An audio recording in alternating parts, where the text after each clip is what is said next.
Hello, I'm Allyn Root for Personal Liberty. My video commentary today is about President Obama's LBJ moment, meaning Lyndon Baines Johnson. Yes, Obama had an LBJ moment last week, one of the most shocking in modern presidential history.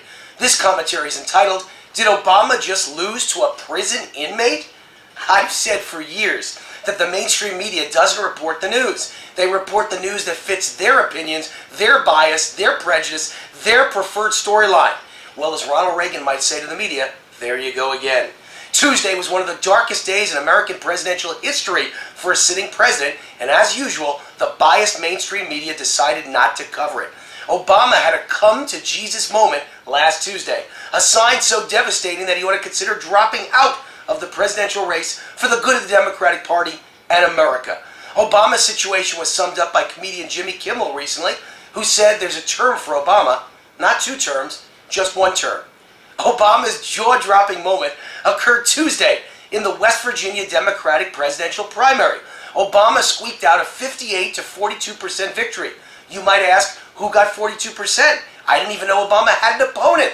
Good question. Obama didn't know he had an opponent either. Neither did the media. The man who got 42% against the sitting president, inmate number 11593-051. Yes, a Texas prison inmate named Keith Judd, incarcerated for 17 years for extortion, won 42% of the Democratic primary vote in the West Virginia presidential primary against an incumbent president.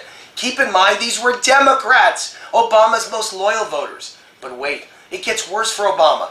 That inmate won 10 West Virginia counties outright against the sitting Democratic president. There are several conclusions to be drawn. First, Obama's in deep, deep trouble.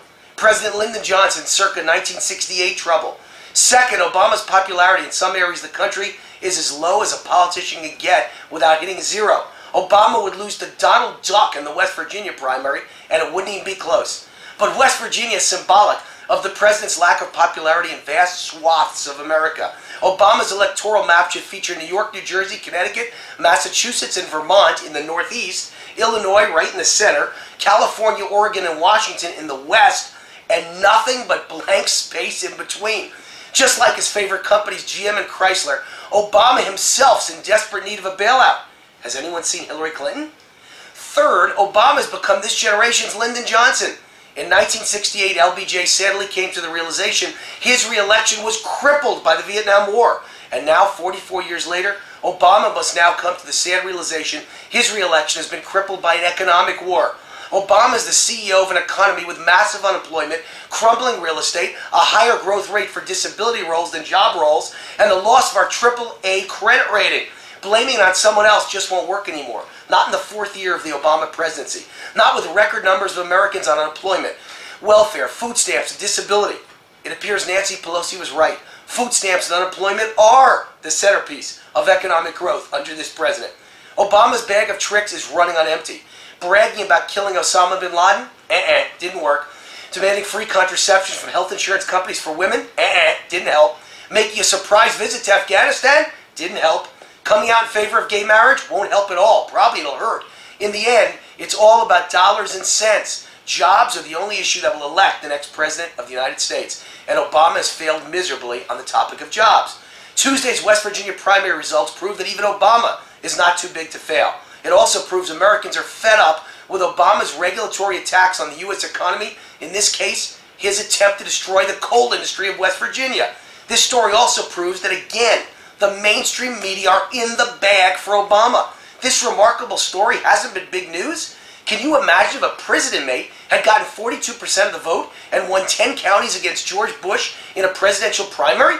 This would have made headlines across the country and the world. They'd be talking about it in sub-Saharan Africa. The angry Arab Spring mobs would be chanting it in Egypt.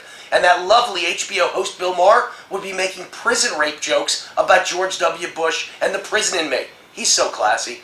The common sense country folks of West Virginia sent a warning shot over the bow of the USS Obama. They screamed to the rest of America that anyone, Mickey Mouse, Donald Trump, or even a prison inmate, is better than what we've got running the country now. And I wholeheartedly agree. Whether the mainstream media notices or not, whether they're in denial or not, Obama's best days are behind him. Lyndon Johnson took the hint in 1968. It's time for Obama to realize the light at the end of the tunnel is a train headed straight for him at 200 miles an hour. It's time to move out of the way.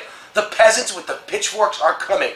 Perhaps the people of West Virginia aren't as educated as Obama's buddies, but they sure are smart. I'm Allyn Root for PersonalLiberty.com. See you next time, same place, right here. God bless.